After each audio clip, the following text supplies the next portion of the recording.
ठीक है बच्चों, तो बैठो जी, दुष्ट आवाज नहीं आना चाहिए, एकदम बंद पूरा होना चाहिए, शांति मस्त माहौल। ठीक है, देखो साफ आ रहा है ना, पूरा क्लियर। अगर लाइट भग जाएगा सुनो तो फिर उसका ब्राइटनेस बढ़ा देना, सेटिंग उसी पर रहने देना। ठीक है, देखो ठीक है बच्चों, तो हम लोग क्या है कि रे ऑप्टिक्स का एक बहुत इंपॉर्टेंट हेडिंग पढ़ेंगे। ठीक है, अरे बोलो यार, ठीक है ना, बहुत ही इंपॉर्टेंट हेडिंग पढ़ेंगे। क्या हेडिंग है बच्चों, देखो कि apparent depth of an object, यानी कि किसी ऑब्जेक्ट का हम लोग आभासी गहराई देखेंगे। बेटा ये जो टॉपिक है, ये टॉपिक हमारा रिफ्रैक्शन ऑफ लाइट पर बेस है। किस पर है? रिफ्रैक्शन ऑफ लाइट पर बेस है। ठीक है बेटा, जिसका हिंदी होता है प्रकाश का अपवर्तन। पहली बात। दूसरी बात बेटा यह है कि इस टॉपिक को पढ़ने के पहले थोड़ा सा मैं आपको बेसिक नॉलेज देना चाहता हूं। ठीक है ना, और आप सब लोग ध्यान से देखिएगा। कृपया आप वीडियो में ना देखिए, कृपया हमें देखिए। ठीक है, देखो एक बात बता रहा हूँ। देखो बेटा, हम लोग जानते हैं, आप लोग बहुत बार ये सुने भी होंगे, अपने क्लास में भी सुने होंगे सर से, क्लास 10th में भी आप सुने होंगे रिफ्रैक्टिव इंडेक्स। किसके बारे में? अब देखो रिफ्रैक्टिव इंडेक्स बता दूं मैं वास्तव में क्या होता है। खैर इसका अगर मैं नॉलेज देने लगूं तो बहुत काफ़ी लंबा वीडियो हो जाएगा, क्योंकि रिफ्रैक्टिव इंडेक्स भी अपने आप में एक बहुत बड़ा कॉन्सेप्ट है।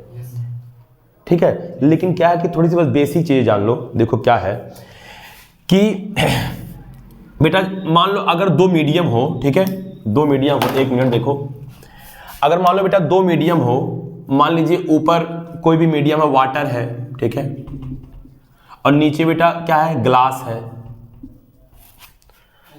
बातों को अच्छे से समझना, ठीक है, जहां दिक्कत होगा वहां पूछना। मान लो वाटर है, ग्लास है। पहली बात तो ये दोनों मीडियम ट्रांसपेरेंट होना चाहिए। ट्रांसपेरेंट का मतलब ये हो गया कि रेज जो है, ठीक है ना, वो इसमें ट्रेवल कर सके। अब जैसे ये दीवार है, तो ये दीवार हमारा ओपैक है, अब इसमें रेज जो है ट्रेवल नहीं करेगी। तो पहले बात तो जो दो मीडियम लेना है वो हमको ऐसा लेना है कि वो ट्रांसपेरेंट हो। ट्रांसपेरेंट का मतलब यानी कि रेज जो है, प्रकाश की जो किरणें हैं, वो उसमें ट्रेवल कर सके, चल सके। पहला कंडीशन तो ये है। अच्छा, तो बेटा ये मान लो है वाटर और ये है ग्लास। अब मान लीजिए कोई प्रकाश की किरण आई, प्रकाश की किरण मतलब रे, ठीक है ना, रे ऑफ लाइट। बच्चों मान लो मैंने यहां एक टॉर्च बना दिया, ठीक है, एक मैंने टॉर्च बना दिया, इसको जलाया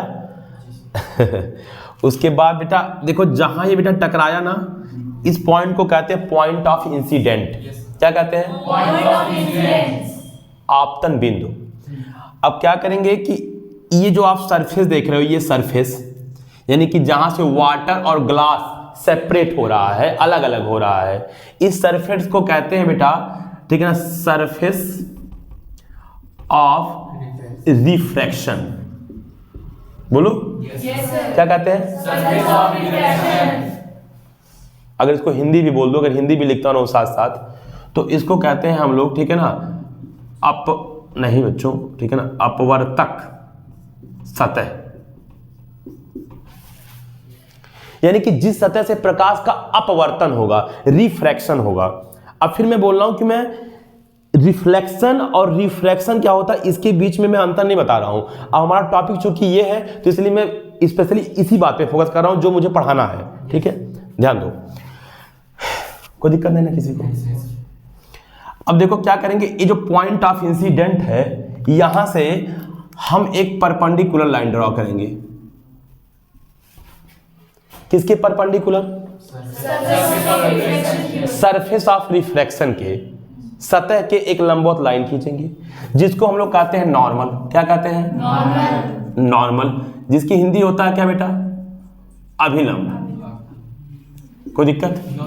अभिलंब। अब देखो, अब ये लाइट देखो, ये आ रहा था ना बेटा, तो इसको कहते हैं आपतित किरण, इंसिडेंट रे।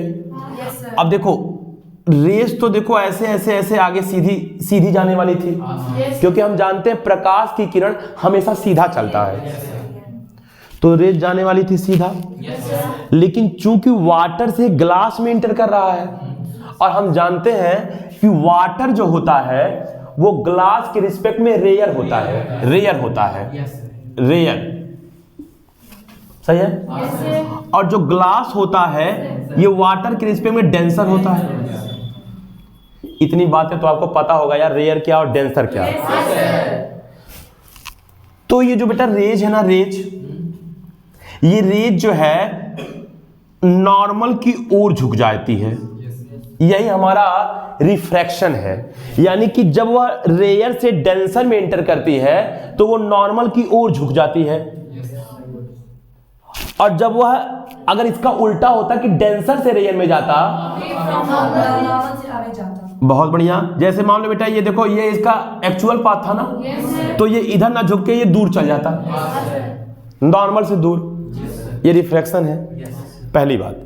दूसरी बात, रिफ्रैक्शन में एक बात और ध्यान देना है कि जो लाइट की स्पीड है और जो लाइट का वेवलेंथ है वो दोनों चेंज हो जाता है, लेकिन फ्रीक्वेंसी कभी चेंज नहीं होता। ये बात हमेशा आप लोग ध्यान देना, सुन लो ध्यान से। रिफ्रैक्शन में छोटी मोटी बातें बताता रहना हूं, क्योंकि अभी जहां तक हमको पहुंचना है वहां तक मैं पहुंचूंगा जरूर, ठीक है। लेकिन क्या है कि कभी कभी कहीं तक पहुंचने के लिए कुछ बेसिक बातें तो बताना ही पड़ता है। अब ऐसा नहीं है कि एकदम डायरेक्ट टॉपिक उठा लेंगे, ठीक है।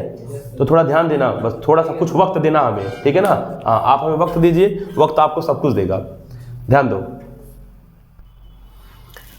हम ये कह रहे थे कि बेटा अगर रिफ्रैक्शन की घटना है, रिफ्रैक्शन, यही रिफ्रैक्शन यानी कि प्रकाश का एक मीडियम में दूसरे, एक मीडियम से दूसरे मीडियम में जाना, ठीक है। और जब जाता है तो अपने पथ से थोड़ा सा डेविएट हो जाता है, या तो नॉर्मल की ओर या तो नॉर्मल से दूर, बस रिफ्रैक्शन इतना है, बोलो।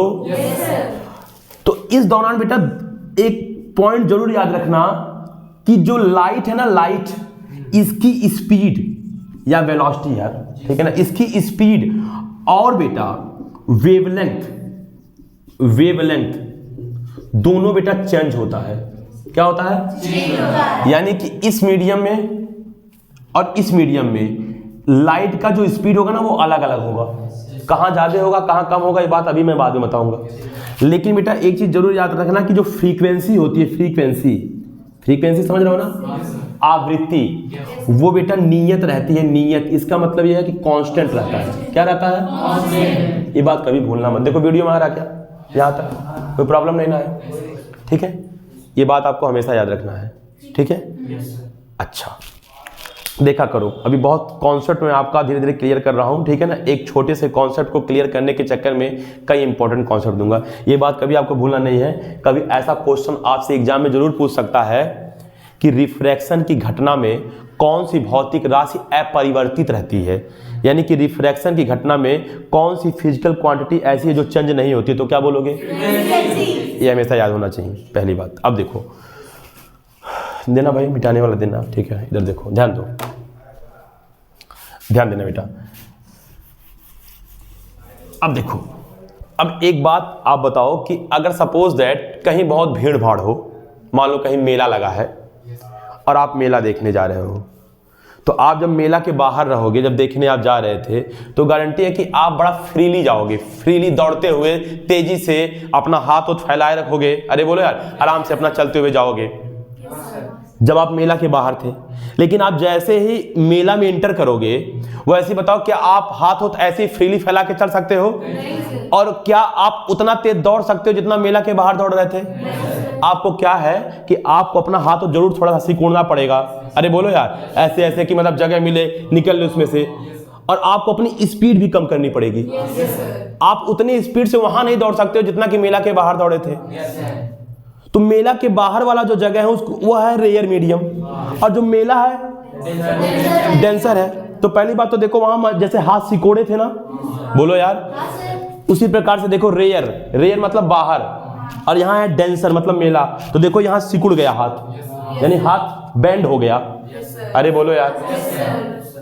दूसरी बात, चूंकि मेला में एंटर किए हो, डेंसर में एंटर किए हो, तो बताओ जो स्पीड होगा आपका पहले की अपेक्षा कम हो जाएगा कि ज्यादा? कम हो जाएगा। तो पहली बात तो है कि रेयर से जब डेंसर में प्रकाश जाता है ठीक है, तो उसकी स्पीड कम हो जाती है पहले से। यानी कि अगर यहाँ स्पीड जो भी होगा मान लो 20 मीटर पर सेकंड, तो गारंटी कि यहाँ 20 से तो कम ही होगा।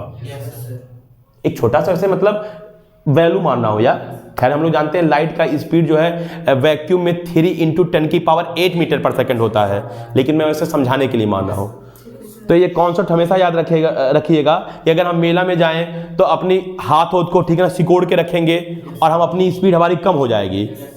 जैसे हम रेयर से डेंसर में जा रहे हैं, बोलो उसी प्रकार से जैसे हम बेटा रेयर से डेंसर में जाएंगे, प्रकाश की जो किरण होगी उसकी स्पीड कम हो जाएगा। अब देखो ध्यान से, अब देखो मान लो बेटा यहां का स्पीड में v1 मान ले रहा हूं, ठीक है सर। क्या मान ले रहा हूं v1, और यहां का स्पीड में v2 मान ले रहा हूं, क्योंकि 100% है कि स्पीड इनका अलग अलग होगा। Yes sir. पहली बात। अच्छा एक बात और बताओ, ये जो v2 है v2 यस सर। ये v1 से कम होगा कि ज्यादा होगा? कम होगा। v2 less than v1। Yes sir. Yes sir. बोलो yes sir. v2 less than. v1। अब क्या करिए आप कि speed in light in first medium क्या है बताओ v1 upon speed of light in second medium v2, इन दोनों को आप भाग दे दीजिए। तो भाग देने के बाद बेटा जो एक कांस्टेंट निकलेगा उसे हम लोग कहते हैं रिफ्रैक्टिव इंडेक्स। क्या कहते हैं? Refractive index. लेकिन सुन लो किसका? सेकंड मीडियम का। किसके रिस्पेक्ट में? पहले मीडियम के रिस्पेक्ट में। हमें सिर्फ इतना बताइए आप, रिफ्रैक्शन जो हो रहा है वो पहले मीडियम में हो रहा है कि दूसरे मीडियम में हो रहा है?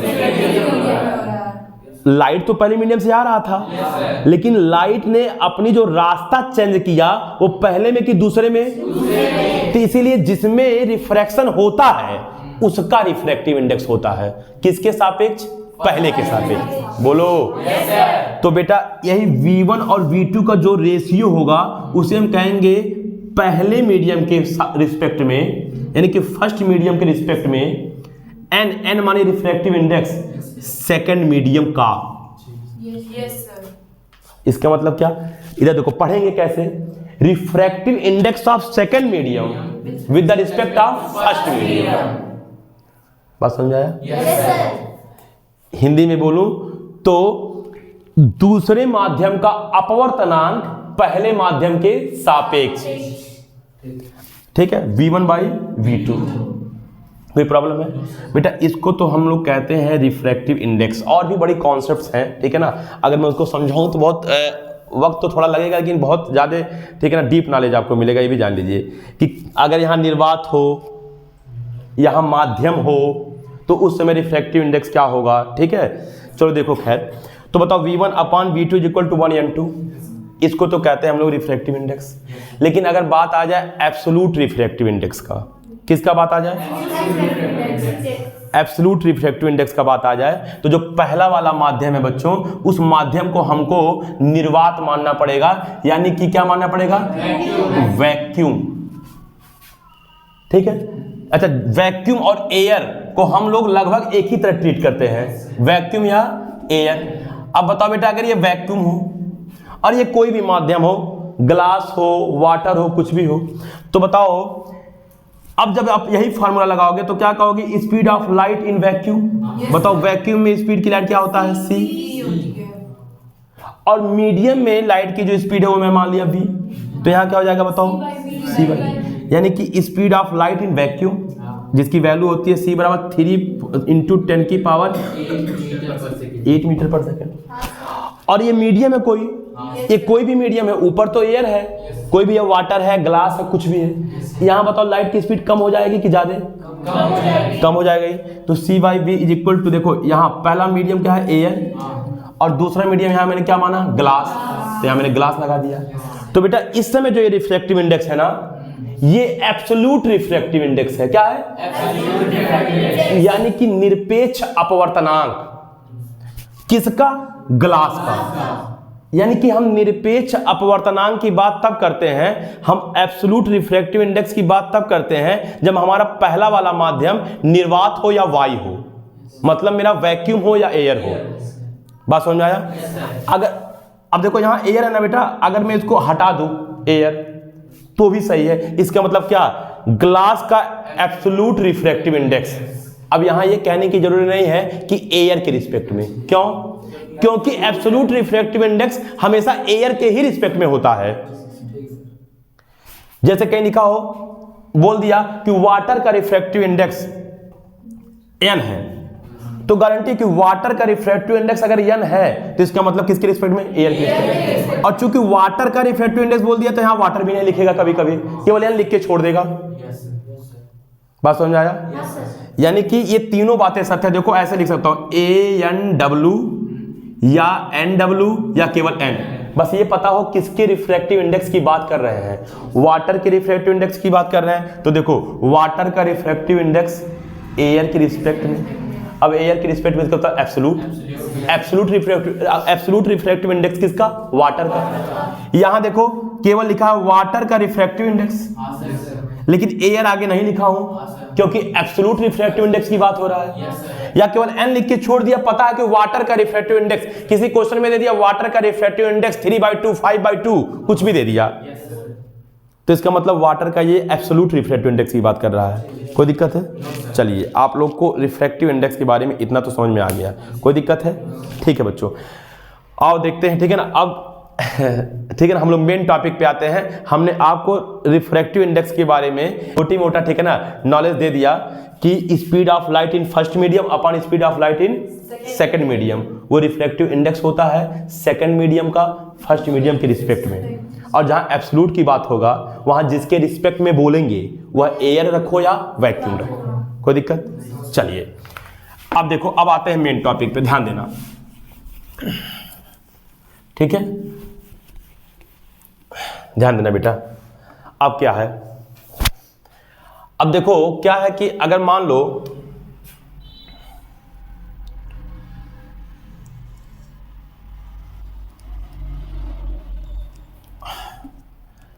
हम कोई भी एक, ठीक है ना, बीकर बोलते हैं इसको, ठीक है ना, बर्तन बनाया, ध्यान देना, और इसमें अगर हम बेटा जल भर दें या कोई भी लिक्विड भर दें, लेकिन वो जो लिक्विड है वो ट्रांसपेरेंट होना चाहिए, ठीक है। अब ऐसा लिक्विड आप नहीं लोगे, ठीक है ना, कि मतलब क्या बोलते हैं मिट्टी उट्टी घोल के ऐसे मिला दोगे और देखोगे तो दिखबे न करे। अब नीचे मान लीजिए बेटा आपने रख दिया एक सिक्का, कोई दिक्कत? कॉइन रख दिया, कोई भी ऑब्जेक्ट रख दिया, कोई जरूरी नहीं है कि सिक्का ही हो, कुछ भी हो सकता है इसकी जगह पे, ठीक है। एक ऑब्जेक्ट आपने रख दिया, ठीक है, ये देखो बेटा ऑब्जेक्ट, ध्यान देना। अब देखो ऊपर से लगा के नीचे तक इसकी जो हाइट है ना, इसकी जो हाइट है, देखो बेटा अगर इसको ऊपर से हम देखेंगे, ऊपर से देखेंगे तो यही जो यहां तक की दूरी होगी उसको हम डेप्थ बोलने लगेंगे, डेप्थ, गहराई। लेकिन अगर यहां से देखें ऊपर की ओर तो वही हाइट हो जाएगा।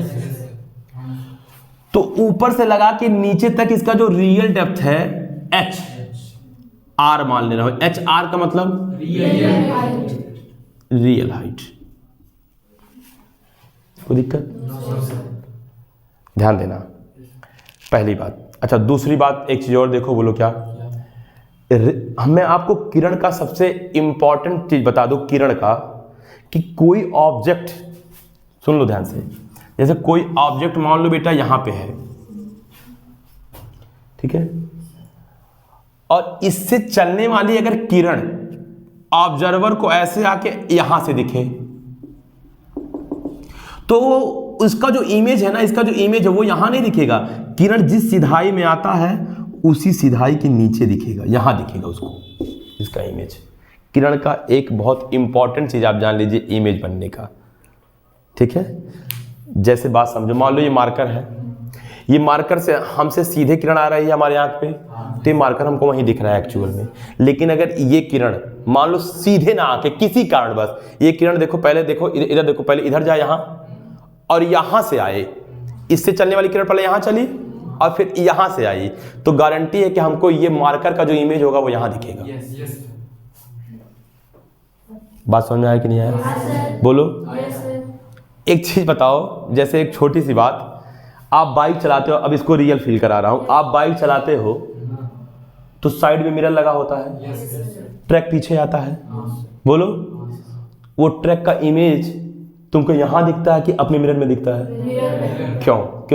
क्योंकि देखो जो ट्रैक है उससे चलने वाली किरण आपके आंख पे नहीं पड़ रही है डायरेक्ट, आपके आंख पर डायरेक्ट नहीं पड़ रही है, पीछे जो ट्रैक आ रहा है उससे चलने वाली किरण उस मिरर पे पड़ रहा है और मिरर से रिफ्लेक्ट होकर यहां आ रहा है, तो डॉट डॉट डॉट हमको पीछे, हमको यहां उसका इमेज दिख रहा है मिरर में। Yes sir. बोलो। Yes, sir.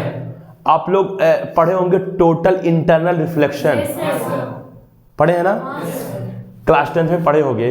और आप देखते होंगे कि अगर मान लो, ठीक है ना, जैसे रेगिस्तान जहां है, जहां बहुत ज्यादा गर्मी पड़ रहा है, अगर वहां मान लो बेटा कोई पेड़ है, वैसे ही बना दिया रैंडम, तो वहां से चलने वाली किरणें धीरे धीरे धीरे धीरे देखो आती हैं तो रिफ्लेक्ट होती है, रिफ्लेक्ट होती है, रिफ्लेक्ट होती हैं, यानी कि अपने अपने नॉर्मल से दूर हटती जाती हैं, क्योंकि जैसे जैसे हम ऊपर से आते हैं रेयर मीडियम में आते हैं तो रिफ्लेक्ट होते होते पूरा का पूरा मुड़ जाती हैं। तो यहाँ जो ऑब्जर्वर होता है उसको इमेज नीचे दिखता है और ऐसा लगता है कि यहाँ पे जलाशय है, कोई तालाब है, कोई पानी है। तो बताओ इसको तो इमेज यहाँ कैसे दिखने लगती है? क्योंकि किरण इस सिधाई से पहुंचती है। बस इतना जानो कि आपके आंख पर ऑब्जेक्ट से चलने वाली रे जो फाइनली पहुंचती है ना, उसी के सिधाई में, उसी के पीछे डॉट डॉट बढ़ाएंगे तो उसका इमेज दिखेगा। कोई दिक्कत? ये चीज हमेशा याद रहेगा ना? हाँ, देखो क्या हुआ। ठीक है, देखो बेटा ध्यान दो। अब देखो क्या बोलो। सर जैसे हाँ। फिनोमेनन होती है, अगर हम रोड को बहुत दूर से देखते हैं तो लगता है रोड नीचे पानी हाँ वही चीज है, वही चीज है ये टोटल इंटरनल रिफ्लेक्शन। आप जब पास आ जाओगे तो चीज नहीं दिखेगा। अब फिर कह रहा हूं कि इस सब समझाने का बहुत समय है हमारे पास। अगर हम ये सब बताएं तो बिल्कुल मतलब बता सकते हैं हर चीजें, लेकिन टॉपिक वो नहीं है। क्योंकि अभी बताया ऑब्जर्वर यहां था, इसी ऑब्जर्वर को यहां ला दूं तो सोचो टोटल इंटरनल रिफ्लेक्शन हो ही नहीं पाएगा, तब तक रेज आ जाएगा, तो इसीलिए उसको जलाशय नहीं दिखता है। ठीक है, देखो इधर ध्यान दो पहले। तो बताओ ये बेटा, बताओ ये ऑब्जेक्ट है। Yes, sir. अच्छा, इस ऑब्जेक्ट का बताओ रियल डेप्थ मैंने क्या मान लिया? HR।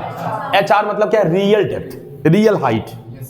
कोई दिक्कत? No, sir. अच्छा देखो, थोड़ा थोड़ा ध्यान देना आप लोग, ठीक है ना? थोड़ा चित्र मतलब, ठीक है ना, साफ से बनाना पड़ता। एक काम करता हूं मैं, इसे अंदर से मिटा देता हूं बेटा।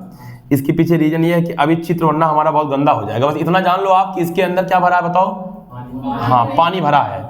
ये चीजें आप जान लीजिए, बाद में हम बना देंगे लाइन वाइन, ठीक है? ध्यान देना, पानी है। अब देखो ध्यान दो। सबसे पहले क्या हुआ कि मान लीजिए एक किरण चल, अच्छा ये देखो, ठीक है ना, ये मान लो यहां से एक किरण चला, क्योंकि ऑब्जर्वर जो होगा यार ऊपर ही होगा। आप ऊपर से देख रहे हो, आप पानी में घुस के तो देख नहीं रहे हो। एक किरण चला, इसको बोलते हैं कौन सा रेज? Incident ray. ये आपका हो गया क्या? Point of incident. और ये जो है ये आपका क्या है बताओ? Refracted surface. बोलो। Yes sir. यहां से हमने क्या किया कि यहां से हमने एक लाइन खींचा, ये क्या है बताओ? नॉर्मल। लो, नॉर्मल का नाम मैं दे दिया NN डैश। साथ दो यार। Yes, sir. पहले पहले आप लोगों ने हमसे वचन दिया था कि साथ देंगे, अब दे ही नहीं रहे हो। अरे थोड़ी देर दो ना, कोई दिक्कत नहीं है उसमें। बताओ, ये है NN डैश, Yes, sir. ये इंसिडेंट रे है, ये नॉर्मल है, तो ये जो एंगल हो जाएगा ये हो जाएगा I, Yes, sir. Angle of incident. Yes sir. देखो ये किरण तो जाना चाहता था सीधा, Yes, sir. क्योंकि प्रकाश की किरण कहती है कि हम भैया सीधे पथ पे ही ट्रेवल करेंगे Yes, sir. तब तक जब तक एक मीडियम से दूसरे मीडियम में एंटर नहीं करना होगा।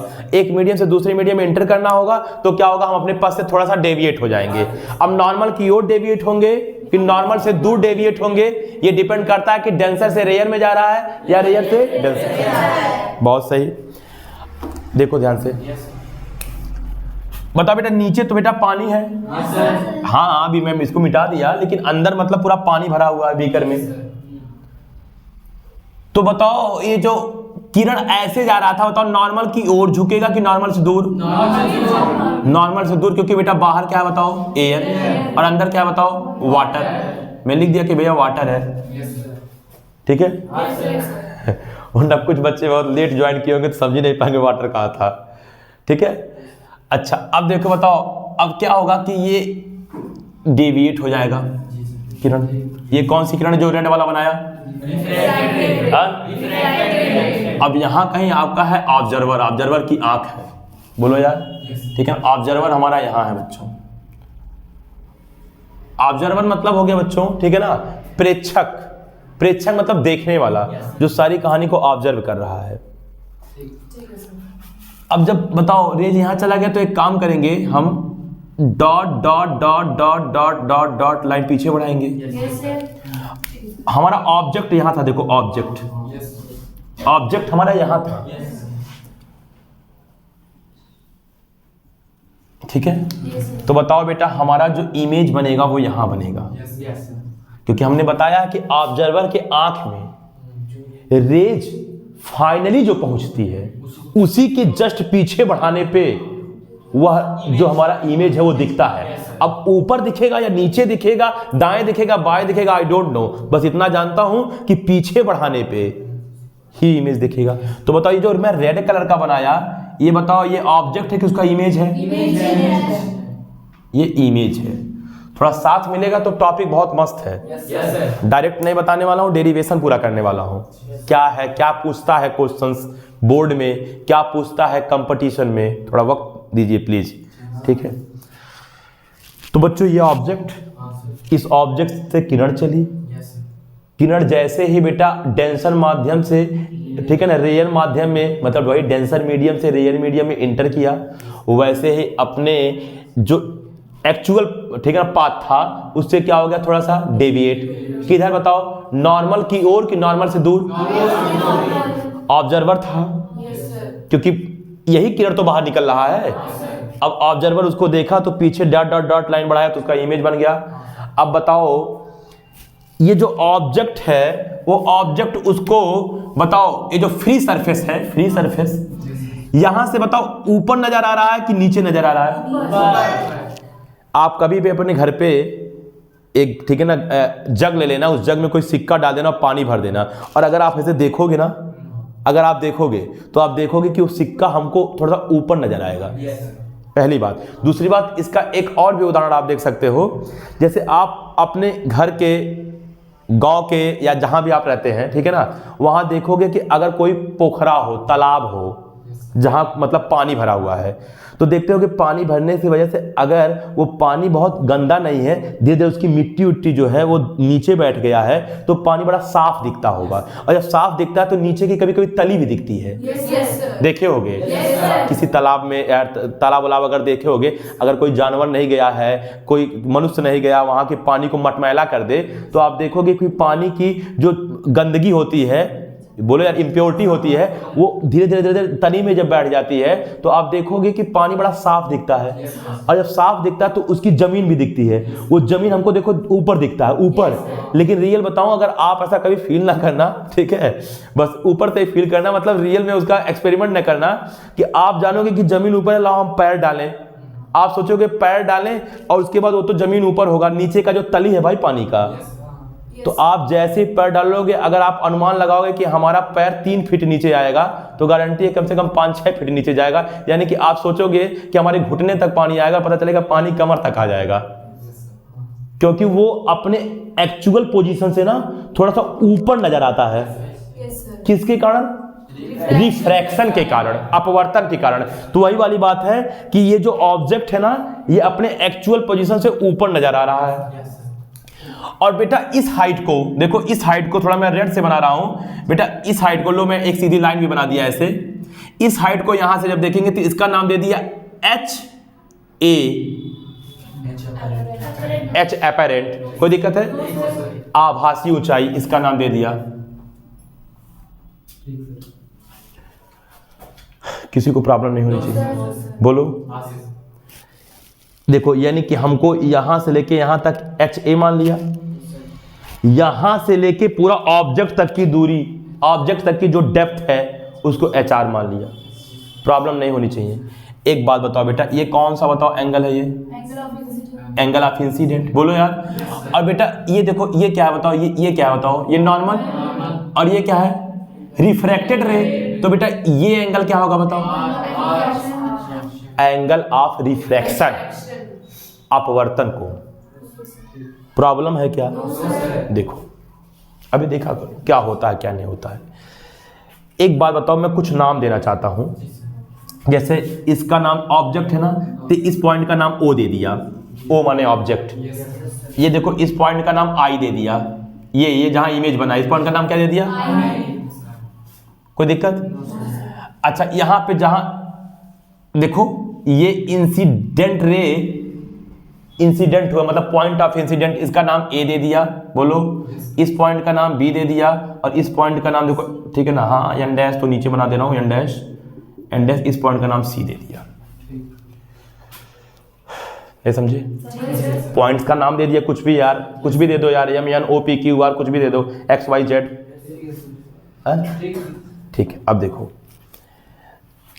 ध्यान देना बेटा प्लीज। देखो देखो यहां से लेके ओ से लेके सी तक की जो डिस्टेंस है, इसको मैं कुछ भी एक डिस्टेंस मान ले रहा हूं यक्स, चलेगा क्या? एक्स मान ले रहा हूं, कोई भी एक डिस्टेंस मान ले रहा हूं एक्स, या चलो एक काम कर रहा हूं मैं डी मान ले रहा हूं, कोई दिक्कत नहीं, डी मान ले रहा हूं डिस्टेंस। कहां? ऑब्जेक्ट से लगा के सी तक। अगर ये डी है तो क्या आप इस बात को एक्सेप्ट करोगे कि आई से लेके बी तक की डिस्टेंस भी डी होगा? देखो ये आई है जहां इमेज बना है, ये पॉइंट, और ये पॉइंट बताओ क्या है? ये पॉइंट क्या है बताओ? बी। क्या आप इस बात को मानोगे कि ये भी डी ही होगा? क्योंकि देखो बेटा, देखो ओ आई बी सी, आपको एक रिक्टेंगल दिख रहा होगा, रिक्टेंगल। क्यों रिक्टेंगल सर? देखो ये लाइन और ये लाइन पैरेलल, ये लाइन और ये लाइन पैरेलल, बोलो भाई। और ये एंगल जो देखो देखो ये नॉर्मल है ना, अरे यार ये मान लो नॉर्मल, ये पूरा का पूरा 90 डिग्री होगा, ये भी 90 डिग्री है, तो गारंटी कि एक रिक्टेंगल है। तो बताओ अगर ये डिस्टेंस डी है ओ से लगा के सी तक, तो ओ से लगा के बी तक क्या होगा? डी। प्रॉब्लम? अब देखो ध्यान दो, देखो बेटा एच, देखो यहां से लेके यहां तक की हाइट आपने एच आर दिया है, और यहां से लेके यहां तक की हाइट आपने क्या दिया है? मान लो बेटा कि सपोज दैट ठीक है ना, ये मान लो लिखा हो 2 मीटर, बोलो यार, ये मान लो आपका लिखा हो 1 मीटर हो, तो आपका ये जो डी है ना, डी देखो जो मतलब किरण है ना, किरण देखो ये जो किरण है ना, ये बहुत ज्यादा डेविएट नहीं है, हल्का सा डेविएट है, तो ये जो डिस्टेंस डी है ना, ये एच आर और एच ए की तुलना में बहुत कम मान है। किसको? डी को। तो अब देखो ध्यान देना तुम लोग, ध्यान देना, ठीक है। माना स्मॉल डी किसकी तुलना में? एच आर, इसका मतलब रियल हाइट जो है ऑब्जेक्ट का, और एच ए की तुलना में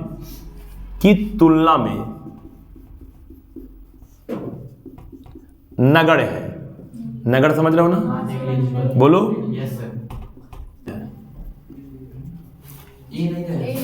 कहां पे? अच्छा थोड़ा साथ दो, ठीक है। नेग्लिजिबल है, डिस्टेंस डी को मान लिया नेग्लिजिबल।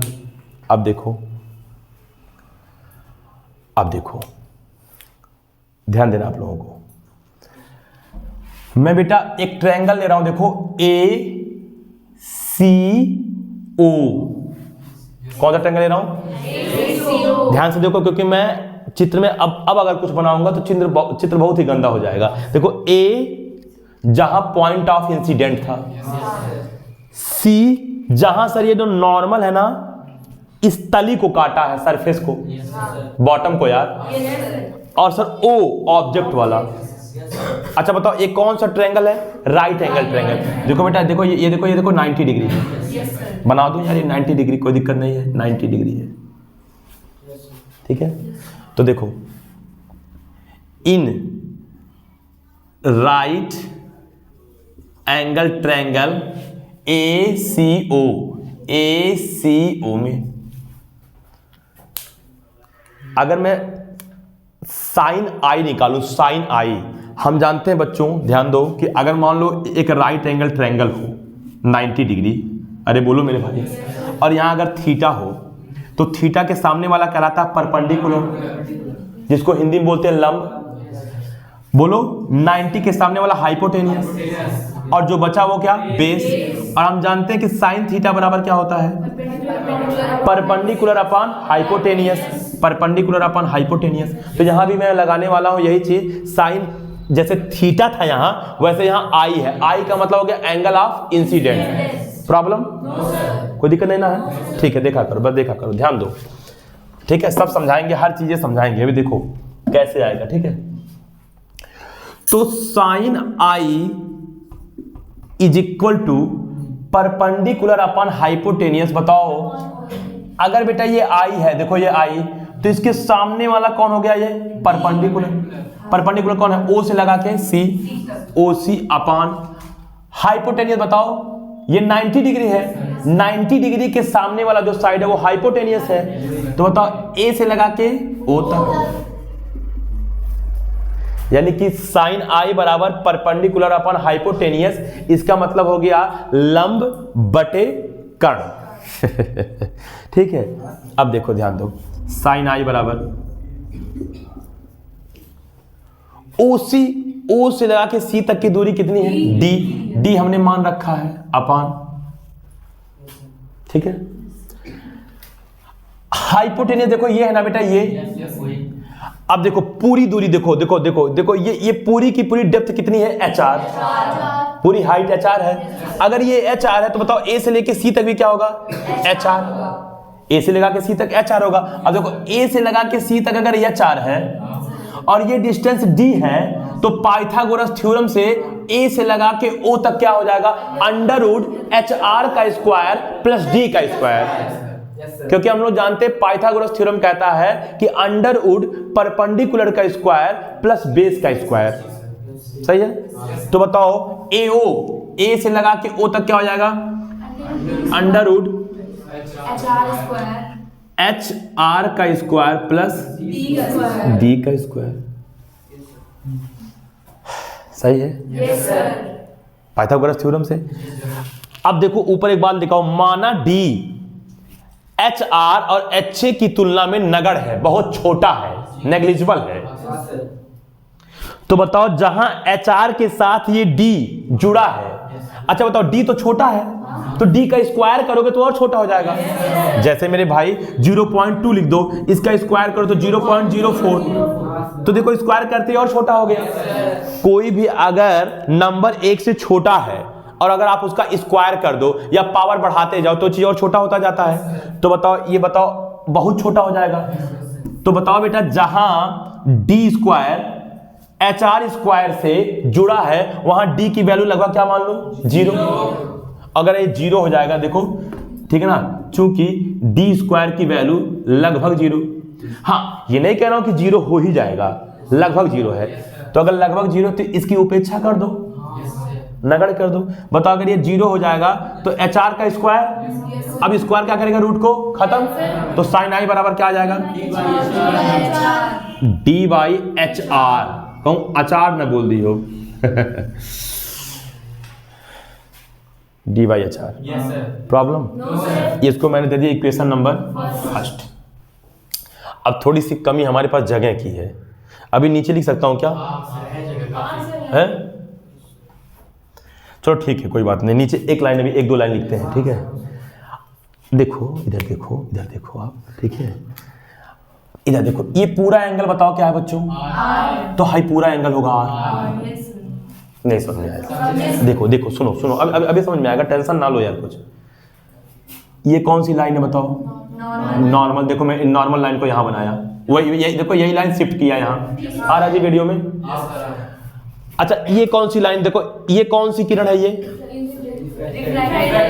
रिफ्रैक्टेड रे, देखो रिफ्रैक्टेड रे, देखो ऐसे जा रहा था, ऐसे देखो रिफ्रैक्टेड रे आंख पे, बोलो ये एंगल बताओ क्या था, आर, और इसी को देखो डॉट डॉट डॉट करके पीछे बढ़ाया हूं, इमेज बना है, तो जब डॉट डॉट डॉट पीछे बढ़ा इमेज बना है तो ये भी एंगल होगा आर, वर्टिकली अपोजिट एंगल, शीर्षाभिमुख कोण से। Yes sir. तो बताओ ये पूरा एंगल क्या हो जाएगा, बताओ आर। अब बेटा देखो एक ट्रायंगल ले रहा हूं, देखो अब छोटा वाला ए बी आई, जैसे उस बार लिया था क्या ए सी ओ, उस बार बड़ा वाला ट्रायंगल लिया था, इस बार छोटा वाला ए बी आई। चलो भाई देखो ये तो समझ में आ ही गया होगा। तो देखो भैया इन राइट मार्कर नहीं चल रहा है यार, एंगल ट्रायंगल ए बोलो फिर बी आई, यस सर। बोलो मेरे भाई। अब बताओ यहां अगर हम साइन आर लगाऊंगा, साइन आर बोलो, यस सर। साइन आर जब लगाऊंगा तो ये परपेंडिकुलर के जगह बताओ क्या हो जाएगा, आई बी। देखो आर के सामने वाला perpendicular I B yes sir. Upon A B. हाँ ए आई, कोई बात नहीं है, ए आई यानी कि परपेंडिकुलर अपॉन हाइपोटेन्यूज। यही आगे लिख रहा हूं, देखो आगे ही yes is equal to I B, I से लगा सॉरी हाँ सही है, आई से लगा के बी तक का डिस्टेंस बताओ, आई से लगा के बी तक डी है अपॉन अंडर रूट। देखो बेटा देखो ये देखो ये एच है ना, तो ए से लगा के बी भाई क्या हो जाएगा एच ए। तो बताओ ये तो हो गया डी इतना, आई बी, ये देखो हो जाएगा एच ए मतलब अपरेंट हाइट। तो बताओ ये जो लाइन है यानी कि ये वाली जो साइड है ए आई हो जाएगा अंडर रूट एच ए का स्क्वायर प्लस डी का स्क्वायर, पक्का जैसे वो वाला समझाया था। तो अंडर रूट एच ए का स्क्वायर प्लस और फिर डी, यहां देखो जीरो हो जाएगा। अच्छा कुछ बच्चे ये भी बोल सकते हैं कि सर डी यहां क्यों जीरो नहीं हो रहा है, यहां क्यों जीरो नहीं हो रहा है। डी का मान जीरो नहीं है, किसकी तुलना में जीरो है वो करोगे। अब देखो यहां रियल हाइट है ना, तो रियल हाइट के साथ जुड़ा है, एडिशन के फॉर्म में है, तो यहां इसको जीरो करेंगे। अगर वो रियल हाइट के साथ जुड़ा होता या घटा होता तब वहां उसको जीरो करोगे। जैसे आपके घर से आपका स्कूल मान लो 10 किलोमीटर है, लेकिन आपका स्कूल 10 किलोमीटर है, लेकिन आपके स्कूल का जो रूम है जिस कक्षा में आप पढ़ते हो वो आपके स्कूल के गेट से मान लो 5 मीटर की दूरी पर है या 10 मीटर की दूरी पर है। तो इन्हें ना कहोगे कि हम 10 किलोमीटर प्लस 5 मीटर आए हैं, कहा हम 10 किलोमीटर आए हैं। 2 4 5 मीटर जो है किलोमीटर की तुलना में नगण्य है। बात समझ में आ रहा कि नहीं आ रहा? लेकिन चूंकि यहां वो अकेले है डी, तो यहां आप 5 मीटर रखोगे, मतलब मेरे कहने का मतलब वो जो स्कूल की मतलब स्कूल के गेट से आपके क्लास की दूरी है वो रखोगे, बस हो जाएगा। प्लीज प्रेशर रहता है, बोलो I B upon A I D under root H A square plus D square. अब बताओ डी को फिर जब उपेक्षा करोगे यहां नगण्य करोगे तो डी का मान क्या हो जाएगा जीरो। अब बताओ अब यहां बचेगा क्या, एच ए का स्क्वायर, स्क्वायर रूट को कैंसल, तो डी बाई एच ए। अच्छा ठीक कोई दिक्कत नहीं है, यहां आएगा क्या कुछ? चलिए ठीक है, देखो एक मिनट, तो नीला मार्कर भी है, अरे देंगे भाई टेंशन ना लीजिए, ठीक है ना। ये एक लाइन आ जाएगा क्या और? चलो देखो तो sin R is equal to आ गया D upon H A, equation number second आ गया यहां तक, बहुत सही है। देखो बेटा थोड़ी सी क्या है बेटा, थोड़ा जगह की कमी है, ठीक है ना, वैसे हमारे पास तो हर चीज की कमी है, ठीक है बेटा गरीब आदमी हो। देखो ध्यान दो, अब देखो क्या किया मैं, साइन आई का मान डी अपॉन एच आर निकाल लिया, साइन आर का मान डी अपॉन एच ए निकाल लिया। एच आर यहाँ पे रियल हाइट है या रियल डेप्थ है, एच ए अपरेंट हाइट है या अपरेंट डेप्थ है, क्योंकि बार बार मैं बोला कि अगर कोई चीज अगर आप ऊपर से नीचे देख रहे हो तो डेप्थ हो गया, नीचे से ऊपर देख रहे हो तो वही हाइट हो गया। प्रॉब्लम है क्या? देखो अब बेटा देखो स्नेल का नियम आप जानते होंगे कि लॉ ऑफ रिफ्रैक्शन का सेकंड नियम है स्नेल का नियम, और वो बहुत ही इंपॉर्टेंट नियम है, क्लास 10th में तो आप पढ़े ही होंगे। तो मैं स्नेल चाचा का नियम लगा दे रहा हूं यहां पे, ठीक है। देखो क्या है, ठीक है ना, स्नेल के नियम से, अरे भाई वही अकॉर्डिंग टू लॉ ऑफ, ठीक है ना, refraction, according to law of second law of refraction, ठीक है ना। ध्यान देना। अब बताओ क्या है, साइन आई, बोलो, यस सर। ध्यान देना बेटा, sine I by sine R is equal to 1 and 2। Yes yes sir. इसका मतलब refractive index of second medium with the respect of first medium, यानी जो भी रिफ्रैक्टिव इंडेक्स में स्टार्टिंग में समझाया वह sine I by sine R के इक्वल होता है। यहां आई क्या है, एंगल ऑफ इंसिडेंट, आर क्या है, एंगल ऑफ रिफ्रैक्शन, मतलब आपतन कोण अपवर्तन कोण, बोलो। और ये क्या है बताओ, रिफ्रैक्टिव इंडेक्स, रिफ्रैक्टिव इंडेक्स मतलब अपवर्तनांक। कोई दिक्कत? No sir. अच्छा अब बताइए, यहां बताओ, ध्यान देना, ठीक है, कोई बात नहीं, अभी देखो पहले 1 बताओ, प्रकाश कौन से माध्यम से चली है, डेंसर से मतलब वाटर से। यहां मैंने वाटर माना है, खैर कोई जरूरी नहीं कि वाटर ही हो, कोई भी लिक्विड हो सकता है, लेकिन वो क्या बोलते हैं, ट्रांसपेरेंट हो। बात समझ आ रहा है? तो क्या है बेटा कि यहां जो है वाटर लिख दिया, एन लिख दिया। अच्छा बताओ कहां जा रहा है, एयर में, तो WNA, इसका मतलब हो गया यहां पे refractive index of air with the respect of water. अब देखो ये एब्सोल्यूट रिफ्रैक्टिव इंडेक्स नहीं है, क्योंकि हमने बोला एब्सोल्यूट का मतलब हो गया जब एयर के रिस्पेक्ट में बोला जाएगा, लेकिन यहां एयर के रिस्पेक्ट में नहीं है, यहां वाटर के रिस्पेक्ट में है। तो कुछ बच्चे कहते हैं कि सर ये एब्सोल्यूट है क्या, नहीं नहीं नहीं, ये एब्सोल्यूट नहीं है। अगर एयर यहां होता, वाटर यहां होता, तो एब्सोल्यूट रिफ्रैक्टिव इंडेक्स होता किसका, वाटर का। ये एब्सोल्यूट रिफ्रैक्टिव इंडेक्स नहीं है, यहां एयर का रिफ्रैक्टिव इंडेक्स है वाटर के रिस्पेक्ट में। साइन आई नकल मारो इक्वेशन फर्स्ट से, D by H R by, जब साइन आर की वैल्यू रखूंगा इक्वेशन सेकंड से, तो देखो डी बाई एच है ना, तो ये बेटा पलट जाएगा और ये मल्टीप्लाई बन जाएगा। इतनी नॉलेज तो होगी यार। Into H A by D, D से डी। अब बताओ बेटा डब्ल्यू एन ए, थोड़ा सा मैं इधर लिख रहा हूं, बताओ WNA बराबर क्या आ गया बताओ, एच ए बाई, रुको, इक्वेशन नंबर 3 दिया। सुनो अब मैं आप लोग को एक चीज और बताऊं, खैर ये सब बातें मतलब कहां से आया है ये भी मैं सिखा सकता हूं, लेकिन फिर बोला कि आज का टॉपिक ये सिखाने का नहीं है, आज का टॉपिक सिर्फ यही है कि ऑब्जेक्ट कितना ऊपर दिखेगा हमको, यही बताना है। तो अब आपको हम बता दें बेटा, कहीं अगर ऐसा लिखा हो, देखो बात समझो, कहीं ऐसा लिखा हो, ठीक है ना, जैसे एक बात मान लो 1 and 2 बराबर मान लो 5/2, सुनो ध्यान से इसको।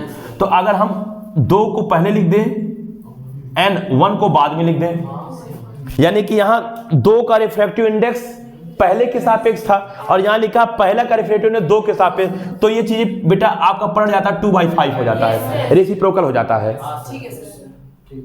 ठीक है, ये मतलब कॉन्सेप्ट है प्रकाश का, शायद reversibility of light, reversibility of light से आया है। ये बताएंगे, चीजें बताएंगे, सबकी वीडियो बनेगा बेटा, कोई टेंशन है नहीं, हर चीज की वीडियो बनेगा धीरे धीरे करके। अभी क्या कि मैं सीक्वेंस में वीडियो नहीं बना रहा हूं, इसी में थोड़ा प्रॉब्लम हो सकता है, बस 1 मिनट और हो गया, ठीक है। अब देखो तो बताओ, अगर मैं ए को पहले लिख दूं और डब्ल्यू को बाद में लिख दूं जा करके, तो ANW बराबर क्या हो जाएगा बताओ, HR/HA, ठीक है। ये हो गया 4th क्योंकि बेटा ये रेसिप्रोकल हो गया, कोई दिक्कत? तो ये हमारा एक संबंध। अच्छा एक बात और भी है, मैं चाहूं तो इसको ऐसे भी देखो। अब बताओ, अब ये वाटर का रिफ्रैक्टिव इंडेक्स हो गया एयर के रिस्पेक्ट में, इसका मतलब अब ये एब्सोल्यूट रिफ्रैक्टिव इंडेक्स हो गया, तो मैं सीधे इसको ऐसे भी लिख के छोड़ सकता हूं, एन बोल दिया, चूंकि मीडियम यहां वाटर ही है, तो इसका मतलब वाटर का रिफ्रैक्टिव इंडेक्स की बात हो रहा होगा। सही है। अच्छा तो बताओ n बराबर आ गया HR बटे HA।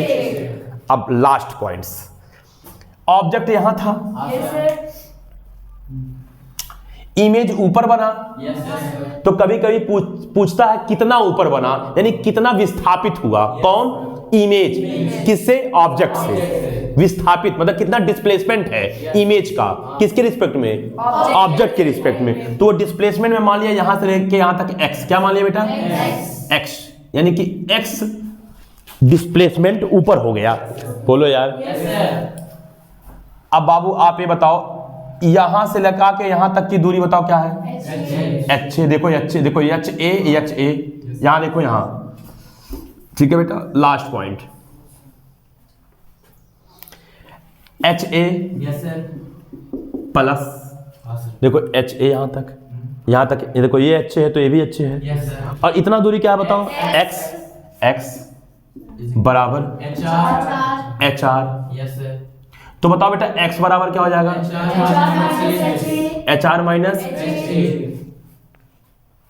कोई दिक्कत? No sir. HR minus HA। Question में मैक्सिमम बार ऐसा होता है, क्वेश्चन में मैक्सिमम बार कि हमारा जो रियल डेप्थ है वो देता है हाँ सर। और अपरेंट डेप्थ नहीं देता है। Yes sir. Yes sir. हाँ अपरेंट, ठीक है ना, रिफ्रैक्टिव इंडेक्स दे देता है लेकिन अपरेंट डेप्थ नहीं देता है। तो एक काम करते हैं बेटा, देखो ध्यान से कि x को x रहने दे, HR को HR रहने दे, माइनस HA की जगह यहां से वैल्यू निकाले। देखो इक्वेशन 4 से, देखो बेटा अगर मैं HA को इधर भेज दूं, देखो इस साइड, और n को इधर भेज दूं, यानी क्रॉस मल्टीप्लाई कर दूं, तो HA यहां हो जाएगा और HR बाई n यहां आ जाएगा।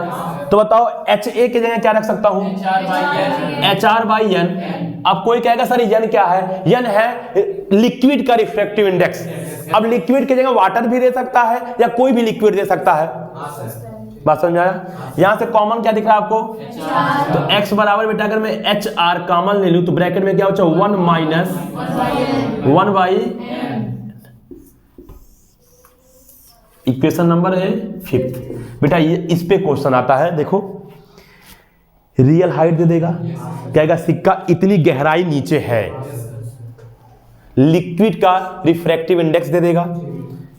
अगर लिक्विड का रिफ्रैक्टिव इंडेक्स वैसे लिख के छोड़ दिया है कि लिक्विड का रिफ्रैक्टिव इंडेक्स 5/2 है, 7/2 है, 3/2 है, बोलो 4/3 है, तो इसका मतलब उसके एब्सोल्यूट रिफ्रैक्टिव इंडेक्स की बात कर रहा है। तो 1 minus 1 by absolute refractive index इसका लिक्विड का। सॉल्व करके ये बता दोगे कि सिक्का कितना ऊपर हमें दिखाई देगा, यानी सिक्का अपने एक्चुअल पोजीशन से, रियल पोजीशन से कितना मीटर या कितना सेंटीमीटर हमको ऊपर दिखाई देगा। बात समझ में आया कि नहीं आया? यहां से हम x का कैलकुलेशन कर लेंगे। और अगर बेटा रियल हाइट ना देके अपरेंट हाइट दे दिया कभी, तो क्या करेंगे? इसी इक्वेशन से, ठीक है ना, हम किसका मान निकालेंगे बताओ? HR का। और HR का मान निकाल के यहाँ HR की जगह पुट कर देंगे और HA के फॉर्म में निकाल देंगे। समझ में आया कि नहीं आया? ज्यादा टफ था क्या? तो बेटा ये एक कॉन्सेप्ट था हमारा, apparent depth of an object, यानी कि किसी भी ऑब्जेक्ट का हम लोग आभासी गहराई कैसे निकालेंगे। उम्मीद है कि आप लोग को समझ में आ गया होगा। लेकिन बेटा ये है कि अगर मैं इस चीज को अभी स्टार्टिंग से बताऊं कि रिफ्रैक्शन क्या है, रिफ्रैक्टिव इंडेक्स क्या है, इसको प्रॉपर तरीके से बताऊं, तो शायद अभी ये इतना छोटा चैप्टर नहीं है, बहुत बड़ा चैप्टर है। बात समझ में आ रहा है कि नहीं आ रहा है? तो प्लीज बेटा, ठीक है, उम्मीद है कि आप लोग को समझ में आया होगा। तो ठीक है बेटा, आज के लिए बस इतना है। तब तक के नमस्कार, फिर मिलेंगे। चलते चलते नाम तो सुना होगा आप लोग, बेटा इसको नोट कर लीजिए। ठीक है, ठीक है।